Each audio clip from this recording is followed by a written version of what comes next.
좀 나눈 게 있습니다. 오늘 등록하신 성도님께서 계십니다. 오영태 성도님 세 가지로 등록하셨는데요. 네, 자리에서 일어나주셨습니다. 네, 환영합니다. 우리 박수로 환영하겠습니다. 네, 감사합니다. 다시 자리에 앉아주시면 되겠습니다. 말씀 나누도록 하겠습니다. 주님의 사랑받는 성도님들, 한 나라의 왕에게 있어서 왕만이 쓸 수 있는 물건, 왕만이 할 수 있는 행동이 있기 마련입니다. 왕만이 할 수 있는 물건인 만큼 그 물건이 왕이 왕된다는 것을 잘 드러낼 수 있는 그런 물건이 되겠죠. 우리가 이해를 돕기 위하여서 우리가 잘 알고 있는 조선의 이야기를 해볼까 합니다. 조선의 왕으로서 조선의 왕만이 쓸 수 있는 가장 대표적인 물건, 바로 옥새가 있었습니다. 조선의 왕으로서 최고의 결정을 할 수 있는 도장이었죠. 그러니 옥새는 왕의 상징, 왕의 정당성, 왕의 권위를 나타내는 물건이 되었습니다. 이런 조선의 옥새에 관련한 약간은 재미있는 일화가 있습니다. 우리가 잘 아는 태종 이방원의 이야기입니다.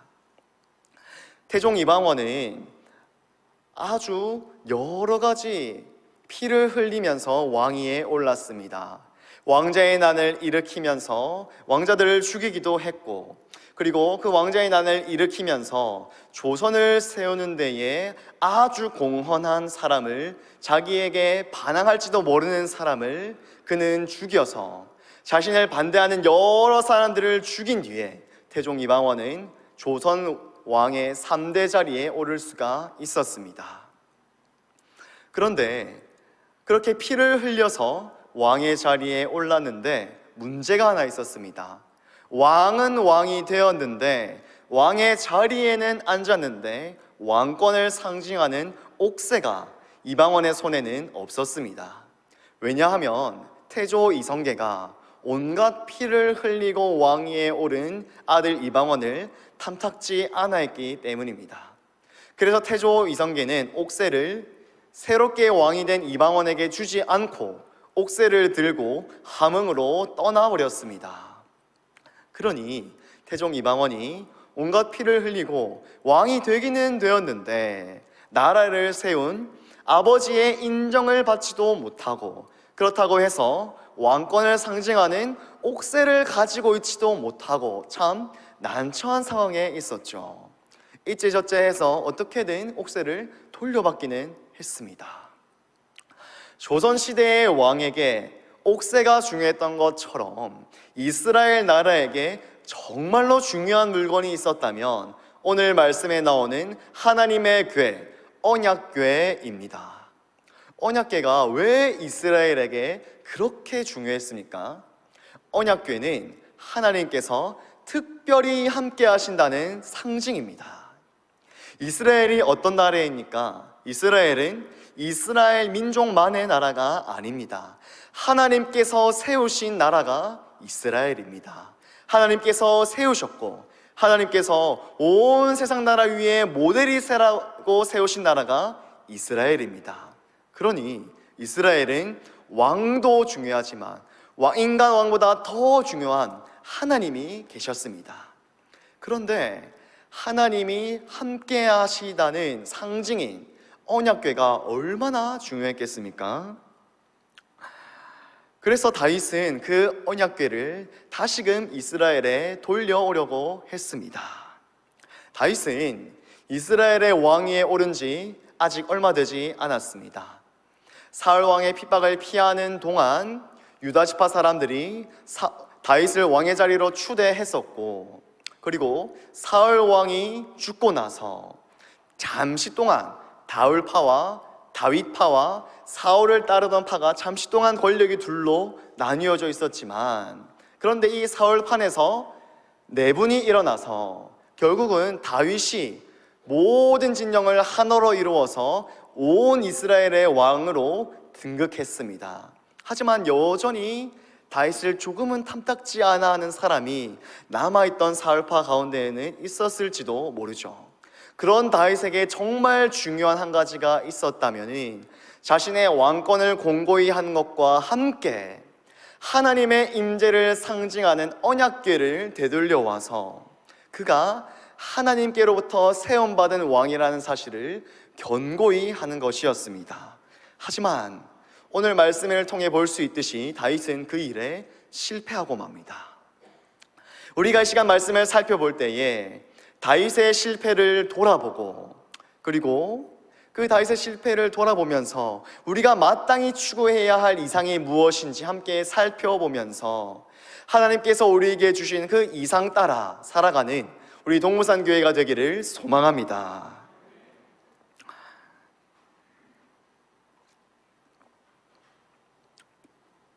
다윗은 이스라엘을 떠나 있던 하나님의 교회를 가지고 오려고 했습니다.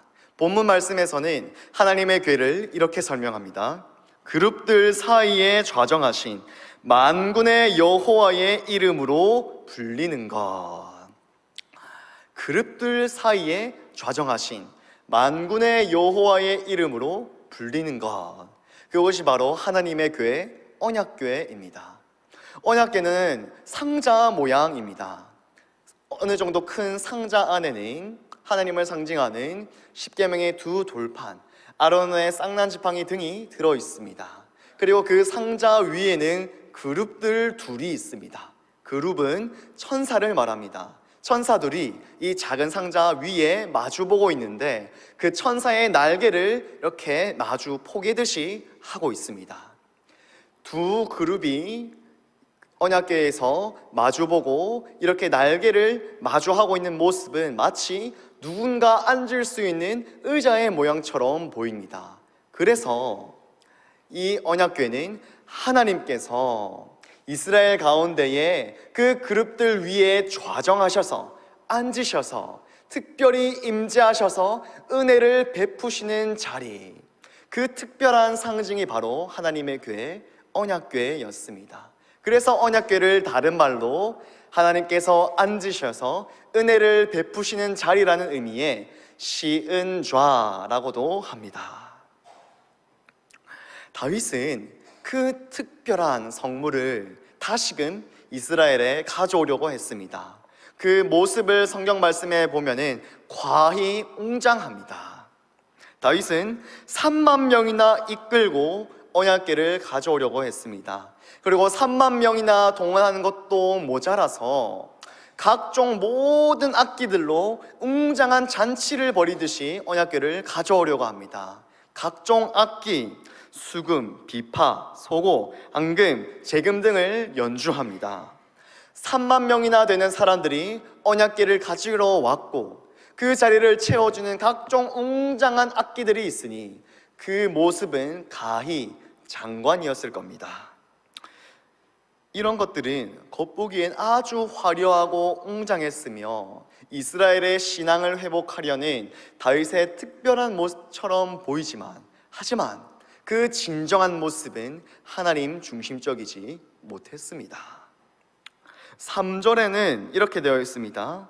그들이 하나님의 궤를 새 수레에 실었다라는 식으로 기록이 되어 있습니다.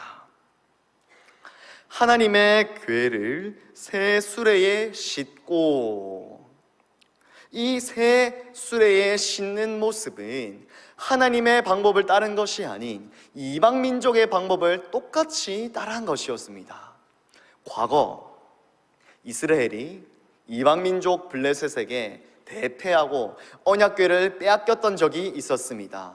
블레셋은 자기들이 하나님을 이긴 줄 알고 아주 아양을 떨었죠. 하지만 블레셋 사람들이 언약궤를 옮겨서 자기 나라로 가져왔을 때에 그 언약궤가 있는 자리에서 하나님의 무시무시한 재앙과 저주들이 임했습니다. 그제서야 블레셋 사람들은 하나님의 재앙을 깨닫고 하나님의 궤를 돌려보내기 위해 말씀도 알지 못하는 이방 민족들이었으니 그들이 나름 자기들이 할 수 있다는 방법으로 새 수레에 실어서 언약궤를 내보낸 적이 있었습니다. 그러니 다윗이, 무려 다윗 왕이 하나님의 교회를 옮겨가는데 새 수레를 싣게 했다는 것은 말씀을 따르지 않고 하나님의 언약궤를 이용하려고 했던 이방민족 블레셋과 똑같은 모습을 보여줬다는 것이죠. 궤를 운반하는 방법, 언약궤를 다루는 방법은 하나님께서 분명하게 율법의 말씀을 통하여서 계시하여 주셨습니다. 바로 레위 사람들이 언약궤의 고리에 달려있는 그 채들을 어깨에 메고 가는 것입니다.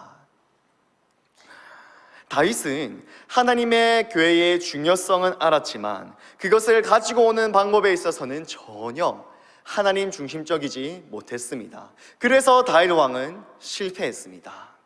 6절 이유를 보면은 아비아달의 아들 우사가 수레를 끄는 소들이 뛰는 것을 보고 다급한 마음에 하나님의 궤를 붙잡았다라고 되어 있습니다. 물론 우사의 인간적인 마음으로는 수레를 끌고 가는 소들이 뛰니 혹시라도 그 중요한 하나님의 궤가 땅에 떨어지진 않을까, 이런 마음에 하나님의 궤를 붙들었겠죠. 하지만 하나님의 특별한 임재를 상징하는 그 궤는 아무나 만져서는 안 되는 것이었습니다. 그래서 우사는 그 자리에서 즉시 하나님의 진노를 받아 죽고 맙니다. 그리고 8절의 말씀을 보시면 이렇게 기록합니다. 여호와께서 우사를 치심으로 다윗이 분하여 그곳을 베레스 우사라 부르니. 다윗은 하나님의 궤를 옮겨오는 데에 실패했습니다.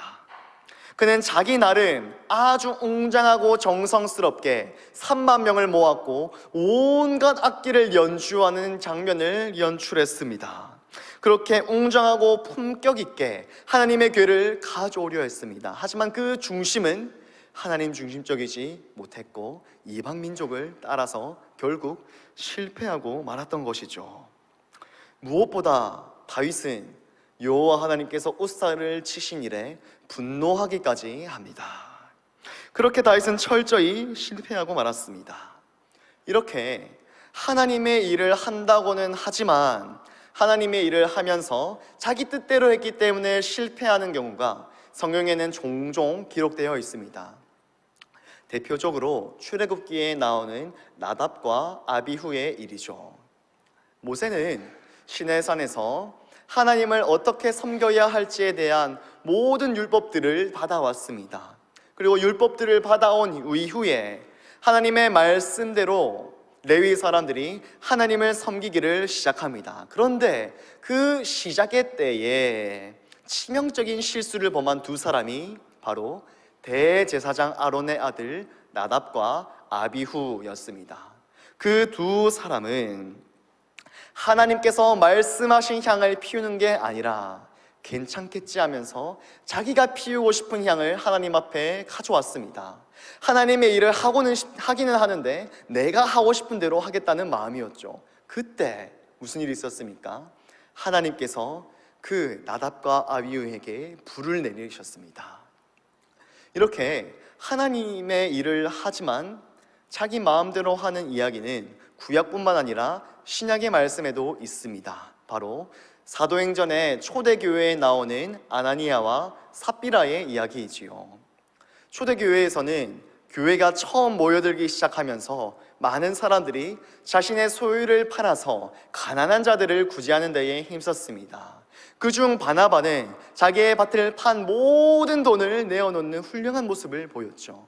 하지만 이런 모습을 보고 흑심을 품는 자들이 있었습니다. 아나니아와 삽비라입니다. 그들은 밭을 판 돈을 사도들 앞에 가져오기는 가져오는데 하나님의 일을 한다고 하면서 하나님을 섬기겠다고 하면서 판 돈 일부를 가져왔지만 하지만 일부는 속여서 자기들 위해 사용하려고 했습니다. 하나님의 일을 한다고 이렇게 내어놓지만 그 속은 결국에는 자기가 이름도 높이고 자기 돈도 챙기고 하는 흑심이었죠. 그것을 알고 있었던 사도는 아주 나무랍니다. 너희가 어찌 하나님을 속이려 하느냐. 결국 그 자리에서 아나니아와 삽비라는 하나님의 진노를 받아 죽고 말죠. 그들 모두는 나답도 아비후도 아나니아도 삽비라도 자기가 하고 싶은 대로 율법의 말씀에 순종하지 않고 자기가 하고 싶은 대로 하나님의 일을 했습니다. 다윗도 마찬가지였죠. 하나님의 궤를 옮겨오는 하나님의 일을 한다고 하면서도 자기가 하고 싶은 대로 했습니다. 그의 실패를 더 우리가 살펴보자면 신명기 말씀에서는 이스라엘의 왕이 세워졌을 때 왕이 마땅히 무엇을 해야 할지 기록하고 있습니다. 신명기 17장입니다. 그가 왕위에 오르거든 이 율법서의 등사본을 레위 사람 제사장 앞에서 책에 기록하여 평생에 자기 옆에 두고 읽어 그의 하나님 여호와 경외하기를 배우며 이 율법의 모든 말과 이 규례를 지켜 행할 것이라. 신명기 말씀에서는 이스라엘의 왕이 있다면 그 왕이 가장 먼저 해야 할 일이 군사를 더 키우는 일, 재물을 더 늘리는 일이 아니라 오직 율법책의 모든 말씀을 읽고 먼저 지켜 행하는 일입니다. 그러니 다윗이 이스라엘의 왕이라면, 하나님 나라의 왕으로 세움받은 왕이라면 그는 먼저 모든 율법의 말씀에 정통해 있어야 했습니다. 만약에 하나님의 궤를 새 수레에 싣는 모습을 보았다면 그것이 하나님의 방법이 아닌 것임을 깨닫고 어떻게 해서든 말리고 새롭게 했어야 했습니다. 하지만 다윗은 그러지 않았습니다. 그렇기 때문에 다윗은 실패했습니다. 그러니 어쩌면 그 자리에서 죽어야 했던 건 우사뿐만이 아니었을지도 모르겠습니다. 다윗은 율법의 말씀에서부터 벗어났을 때 실패했습니다. 주님의 사랑받는 성도님들, 우리는 언제 실패합니까? 우리는 기억해야 합니다. 우리는 이 하나님의 말씀으로부터 멀어질 때 우리는 실패하기 마련입니다. 우리는 이 하나님의 말씀을 잊어버릴 때에 무너지기 마련입니다. 우리가 이 말씀을 잃어버릴 때에 우리는 어두움에 삼켜질 것입니다. 그러니 평생에 우리는 말씀을 옆에 두고 읽어야 하고 평생에 우리는 말씀을 깊게 묵상하며 읊조리며 나아가야 하겠습니다. 그리고 여호와 하나님을 경외하기를 끝까지 배우며 무엇보다 우리의 예배의 모든 부분들이 정말로 말씀대로 이루어지고 있는지 우리는 항상 점검하고 돌아보아야 합니다. 그리고 또 한 가지가 있습니다. 다윗이 실수한 것처럼 믿지 않는 자들의 악한 방식을 따라서는 안 되겠습니다. 우리가 이 세대를 본받지 않고 하나님의 방법대로 살고 있는지 점검하려면 이 세대의 악한 방식이 무엇인지 우리는 알아챌 수 있어야 합니다. 주님의 사랑받는 성도님들, 우리에게는 하나님의 궤를 새 수레에 싣는 것이 하나님의 방법이 아니라는 것을 우리는 판별할 수 있어야 합니다. 그런 것처럼 오늘날 우리의 예배의 방식이 그리고 우리 교회에 운영되는 모든 일들이 혹시라도 이 세대의 악한 방법을 따르고 있지는 않은지 우리는 분별할 수 있어야 합니다. 그러기 위해서는 말씀의 통달함과 동시에 이 세상의 악한 것이 무엇인지도 우리는 어느 정도 알 수 있어야 합니다. 그런 여러 가지 의미에서 한 신학자는 이렇게 말했습니다. 한 손에는 성경을, 한 손에는 신문을. 주님의 사랑받는 성도님들, 우리가 이 말씀의 가치들을 기억하면서 다윗의 실패를 답습하지 않는 우리 모두가 되기를 소망합니다.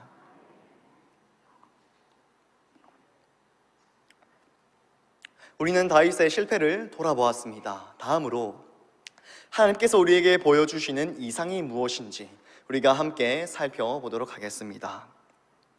다윗은 실패를 겪은 후 분노했고 후에는 여호와 하나님을 두려워했습니다.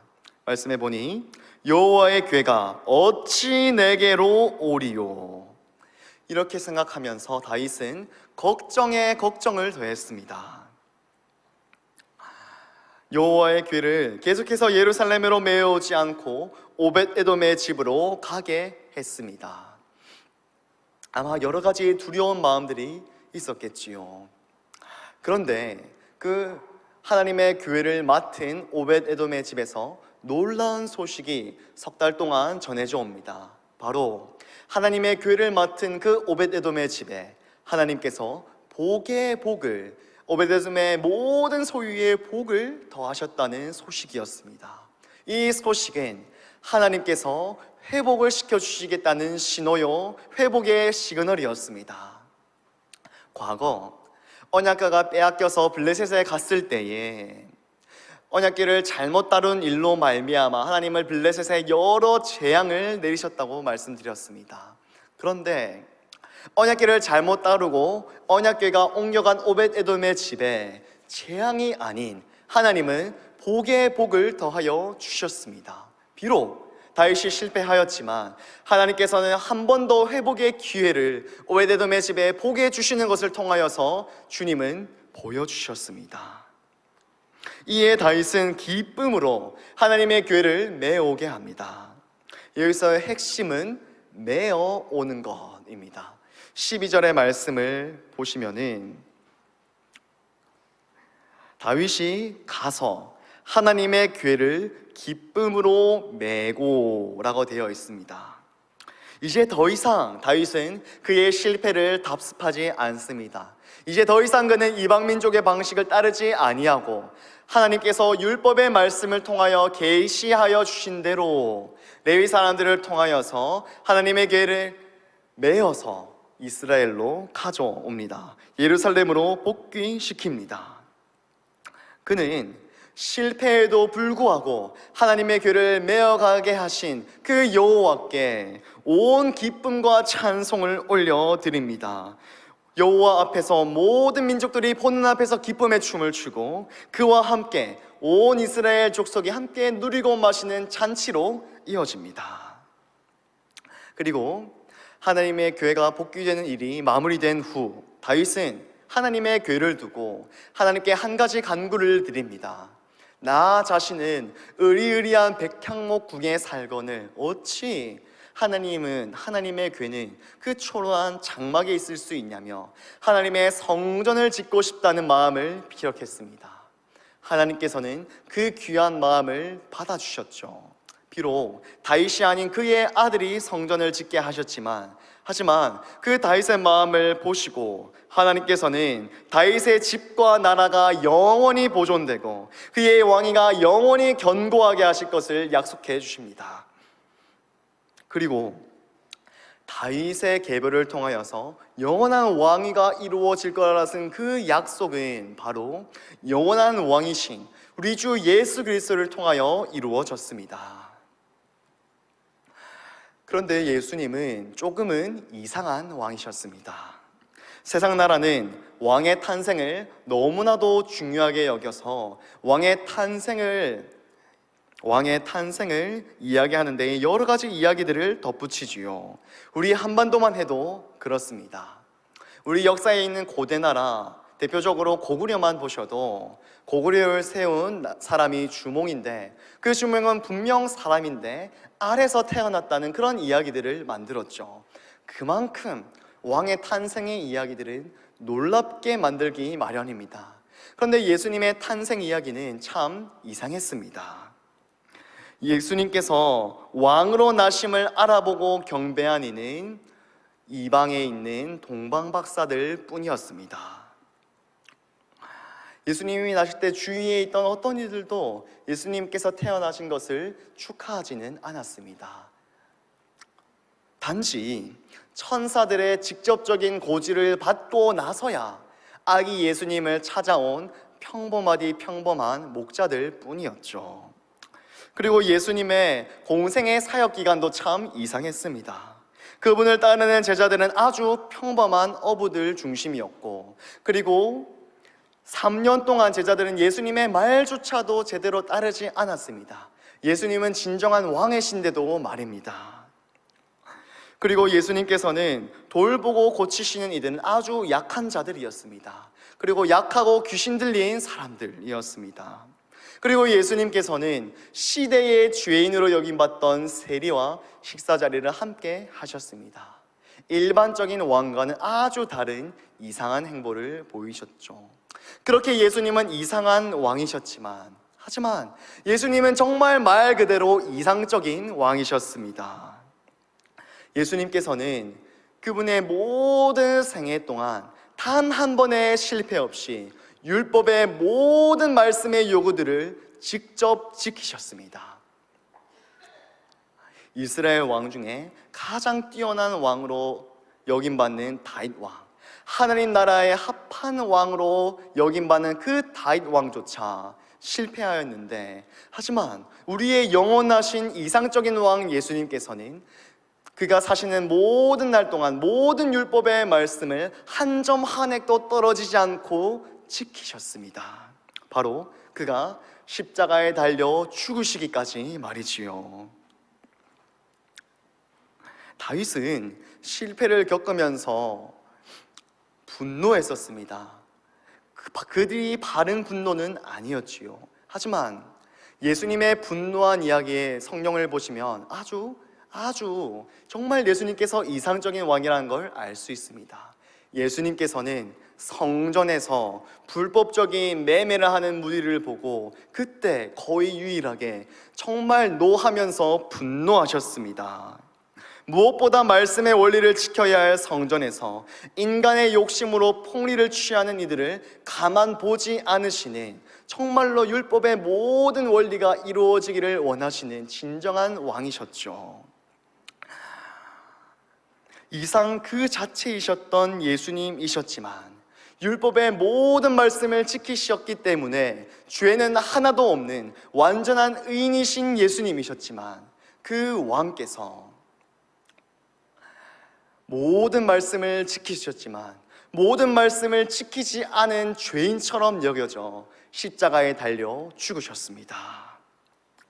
저주받을 이유가 단 하나도 없으시지만 말씀을 지키지 못한 죄인, 누구보다 극악무도하고 추악한 죄인으로 여겨져 죽임 당하셨습니다. 그런데 그분의 죽음조차도 율법의 말씀을 이루시기 위함이었죠. 그렇게 죽기까지 모든 율법에 순종하시면서 우리의 진정한 왕께서는 누구도 이룰 수 없었던 완전한 하나님의 의를 이루셨습니다. 그리고 그 놀라운 하나님의 의를 비록 죄인이지만 그를 믿는 모든 자들에게 나누어 주십니다. 그래서 우리가 예수님을 믿고 고백할 때에, 우리가 예수님을 믿고 구원받을 때에 우리는 비록 죄인이지만 의인으로 여김받게 되었죠. 예수님께서는 오직 그를 믿는 자들에게 값없이 은혜로 그 구원의 의를 전해주시는 진정하고 이상적인 왕이십니다. 주님의 사랑받는 성도님들, 예수님을 믿는 우리가 왜 그리스도인이라고 불립니까? 우리가 무엇이기에, 우리가 누구이기에 그리스도의 이름을 받아서 그리스도인이라고 불릴 수 있습니까? 오직 믿음 때문입니다.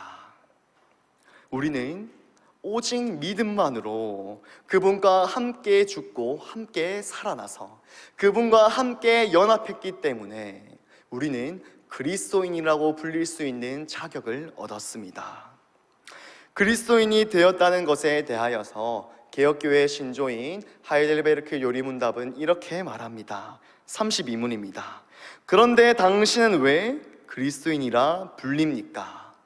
왜냐하면 내가 믿음으로 그리스도의 지체가 되어 그의 기름 부음에 참여하기 때문입니다.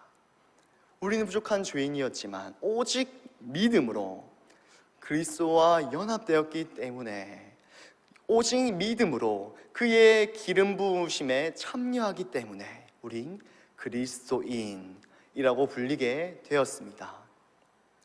우리가 그리스도인이라고 불린다는 것은 예수님께서 그리스도로서, 왕으로서, 제사장으로서, 선지자로서 사역하셨던 것처럼 우리도 왕으로서 사역하도록 부름받았다는 것을 의미합니다. 이어지는 하이델베르크 요리문답은 그리스도인의 왕으로서의 책무를 이렇게 설명합니다. 또한 왕으로서 이 세상에 사는 동안은 자유롭고 선한 양심으로 죄와 마귀에 대항하여 싸우고 이후로는 영원히 그와 함께 모든 피조물을 다스릴 것입니다. 주님의 사랑받는 성도님들, 우리가 진정한 왕이신, 이상 그 자체이신 예수님을, 죽기까지 모든 율법의 말씀을 이루신 예수님을 믿는다는 것은 우리가 왕으로 부름받았다는 것입니다. 세상에서 사는 동안 죄와 마귀에 대항하여서 선한 양심으로 싸우도록 이 악한 세상에 우리는 왕으로 부름받았습니다. 그렇게 그리스도의 다스리심을 이루도록 말입니다. 하지만 우리의 실제 삶을 돌아보면 어떻습니까? 우리는 정말 우리의 삶의 자리 가운데에서 우리 모두는 한 분 한 분이 왕으로 살아가고 계십니까? 우리는 오히려 왕으로 살아가기보다 노예처럼 혹은 죄의 지배를 받는 자처럼 계속해서 살아갈 때가 많지요. 우리는 그렇게 왕으로서 성공하기보다, 왕으로서 승리하기보다 마치 다윗처럼 실패하며 살아가는 경우들이 참 많이 있습니다. 하지만 우리들은 꼭 기억해야 될 것이 있습니다. 하나님의 부르심은 헛된 부르심이 아닙니다. 하나님께서 우리를 그리스도인으로서 왕으로 불러주심에는 능력이 있습니다. 그렇기 때문에 우리는 이미 예수 그리스도를 믿은 그때부터 우리는 조금씩 점차 우리는 왕으로 자라오고 있었습니다. 로마서 말씀은 세상에서 환난을 겪는 그리스도인에 대하여서 이렇게 말씀합니다. 환난은 인내를, 인내는 연단을, 연단은 소망을 낳느니라. 그리고 사도 베드로는 이 악한 세상을 지나가는 나그네 된 그리스도인들을 향하여서 이렇게 말씀합니다. 너희가 더욱 힘써 너희 믿음의 덕을, 덕의 지식을, 지식의 절제를, 절제의 인내를, 인내의 경건을, 경건의 형제 우애를, 형제 우애의 사랑을 더하라. 이 두 말씀 모두 무언가 단계적인 것이 있지요. 우리가 예수 그리스도께 부름받은 우리 모두는 점점 더 나아가야 할 단계가 있습니다. 그리고 예수 그리스도를 믿은 그 후부터 우리 모두는 조금씩 그 단계를 따라 왕의 길, 왕도를 달려나가고 있음을 기억하시기 바랍니다. 주님의 사랑받는 성도님들, 우리 자신이 예수님을 처음 믿었던, 예수님을 믿고 회심했던 그 첫 순간들을 떠올려 보십시오. 초신자 때에 나의 그 부족했던 모습들을 돌아보십시오. 그때와 비교했을 때에 분명 지금 우리는 그때보다 훨씬 더 잘하고 있다는 것을 우리 모두는 알 수 있을 것입니다. 비록 지금도 여전히 부족한 모습들이 있지만 하나님께서 우리를 왕으로 부르셨기 때문에 우리가 그 신적인 능력을 더해갈 수 있는 길을, 왕도를 주셨기 때문에 우리는 지금껏 자라왔고 앞으로도 계속 왕도를 달려나가며 왕으로서의 길을 살아나갈 것입니다. 그리고 하이델베르크 요리문답은 예수님의 그리스도로서 왕직에 대하여서도 이렇게 설명합니다. 우리의 영원한 왕으로서 그의 말씀과 성령으로 우리를 다스리시고 우리를 위해 획득하신 구원을 누리도록 우리를 보호하고 보존하십니다. 진정하고 영원하며 이상적이신 우리 주 예수 그리스도께서는 영원한 왕으로서 지금도 우리를 돌보시고 말씀과 성령으로 우리를 다스리시며 우리에게 주신 구원을 마지막 날까지 이루도록 우리를 지키고 보존하고 계시다는 사실 꼭 기억하시기 바랍니다. 그렇기 때문에 그 예수님 때문에 우리는 세상 모든 자리에서 왕으로 살아갈 수 있을 줄을 믿습니다. 말씀을 맺겠습니다. 주님의 사랑받는 성도님들, 그 다윗 왕조차 실패하고 말았습니다. 우리 중 누가 그 다윗 왕보다 낫다고 할 수 있겠습니까? 하지만 우리는 다윗의 부름이 아닌 다윗보다 더 뛰어나고 영원하고 이상적이신 예수 그리스도에게 부름받았습니다. 다윗보다 더 뛰어난 분께 부름받은 우리는 다윗보다 더 놀라운 일들을 이룰 수 있는 능력을 받았음을 믿습니다. 그러니 함께 삶의 모든 자리에서 왕으로 살아가십시다. 우리의 삶의 각각 자리에서 말씀의 다스리심을 이루고 악한 세상에서 선한 양심으로 죄와 마귀에 싸우십시다. 그렇게 왕의 길을 함께 걸어가십시다. 우리의 영원한 왕이신 그리스도께서 말씀과 성령으로 우리를 지키시고 우리가 그 왕의 역할을 감당할 수 있도록 우리를 끝까지 이끌어 주실 줄을 믿습니다. 우리 함께 찬송가 548장 함께 찬송하시겠습니다.